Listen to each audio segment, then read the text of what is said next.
2 Tawarikh pasal 20 ayat yang ke-21, setelah Yosafat berunding dengan rakyat, ia mengangkat orang-orang yang akan menyanyi nyanyian pujian untuk Tuhan dan memuji Tuhan dalam pakaian kudus yang semarak pada waktu mereka keluar di muka orang-orang bersenjata.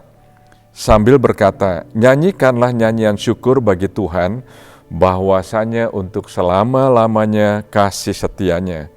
Ketika mereka mulai bersorak-sorak dan menyanyikan nyanyian pujian, dibuat Tuhanlah penghadangan terhadap Bani Amon dan Moab dan orang-orang dari pegunungan Seir yang hendak menyerang Yehuda, sehingga mereka terpukul kalah. Poin yang pertama yang sangat praktis yang saya percaya kita semua bisa lakukan, ternyata sederhana sekali, yaitu menyanyikan nyanyian dan memuji Tuhan. Dan maksudnya bagaimana? Kita penuhi mulut kita dengan pujian. Kita fokus kepada Tuhan, bukan fokus kepada internet atau Instagram atau WhatsApp atau Facebook atau kirim-kirim forwarding hoax ya.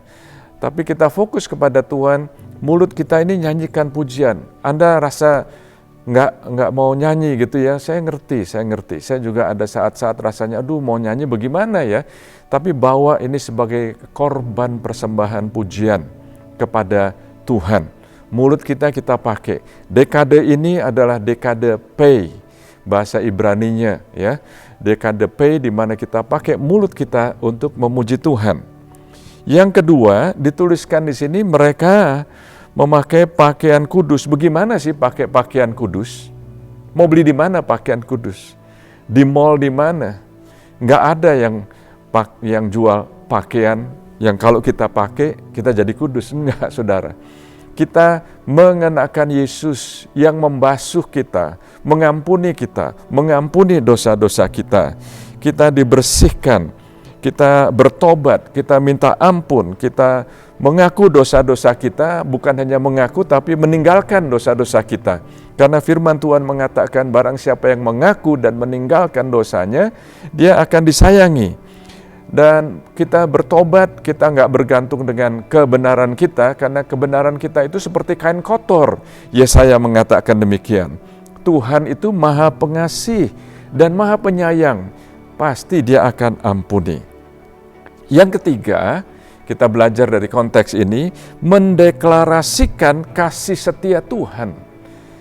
Terus ucapkan, deklarasikan, Tuhan Engkau baik, kita mengucap syukur kepada Tuhan. Ada banyak hal yang kita bisa mengucap syukur. Banyak orang yang mengalami hal-hal yang jauh lebih susah dari kita, jauh lebih susah dari saudara dan saya. Kita adalah orang-orang yang beriman, dan bahasa orang beriman itu mengucap syukur. Kita mengucap syukur untuk hal-hal yang sederhana.